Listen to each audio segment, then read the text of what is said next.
Halo sahabat bonsai dan sahabat medsos dimanapun berada. Semangat berkarya dan berkreasi. Salam bonsai.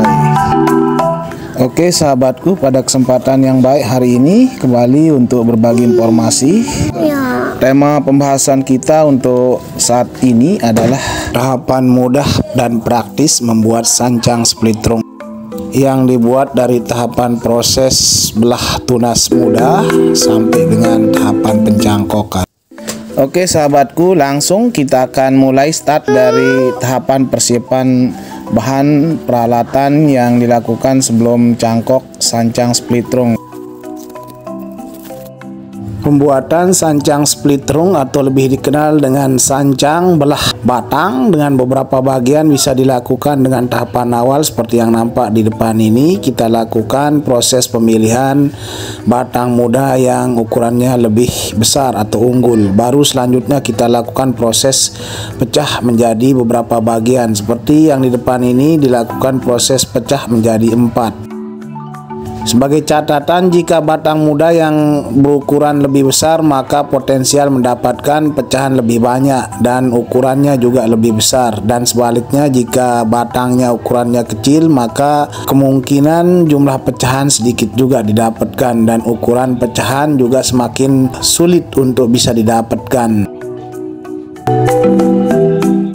Masuk ke tahap 2, yakni melakukan proses pelintir yang dilakukan dari arah ke kiri ke kanan memutar atau sebaliknya secara perlahan atau bertahap sesuai dengan irama alur pecahan yang didapatkan. Konsep yang dilakukan bisa dibuat mulai dari bagian pangkal lebih besar menuju ke bagian atas semakin mengecil. Selanjutnya kita masuk ke tahap 3, yakni setelah dilakukan proses pelintir dibutuhkan lidi dan tali untuk mengikat beberapa bagian pelintiran.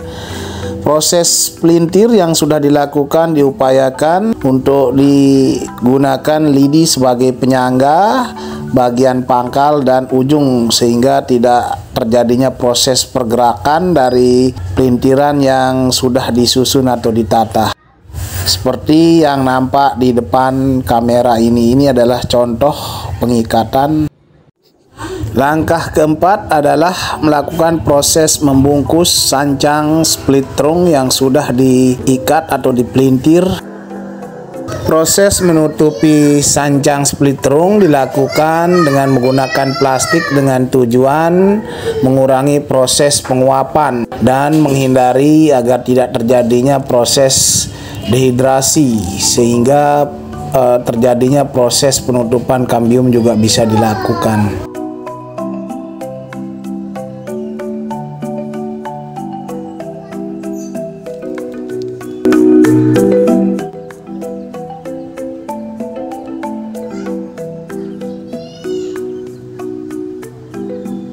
Oke sahabatku, kita masuk ke level season 2, yakni kita akan melakukan proses pencangkokan.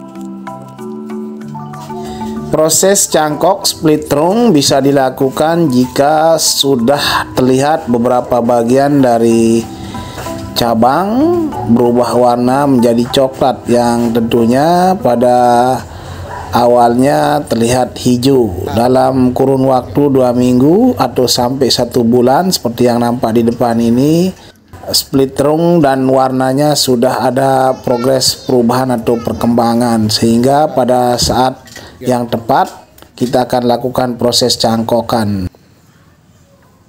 Cangkok dilakukan seperti yang biasa juga kita lakukan di jenis bahan lainnya, yakni mengatur dan menyusun posisi ruang area cangkok disesuaikan dengan proporsi bahan yang dicangkok. Selanjutnya seperti yang tampak di depan ini, buntelan plastik berisi serabut kelapa basah dibelah dan ditempelkan pada area bidang batang cangkokan. Baru selanjutnya kita ikat.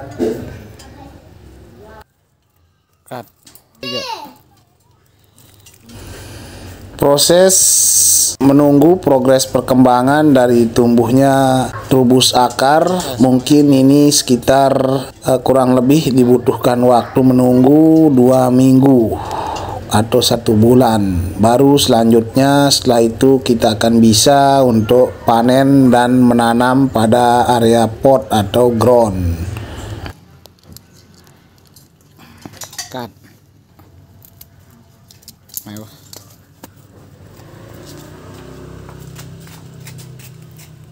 Tak pernah.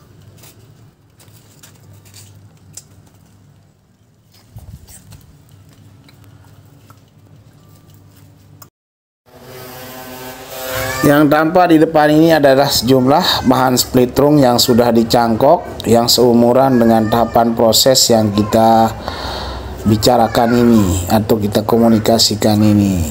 Ini adalah contoh-contoh splitrung yang seumuran. Sedang dilakukan cangkok dan menunggu waktu untuk proses panen ke depannya. Oke sahabatku, ini dulu informasi sharing info terkait mengenai splitrung proses praktis.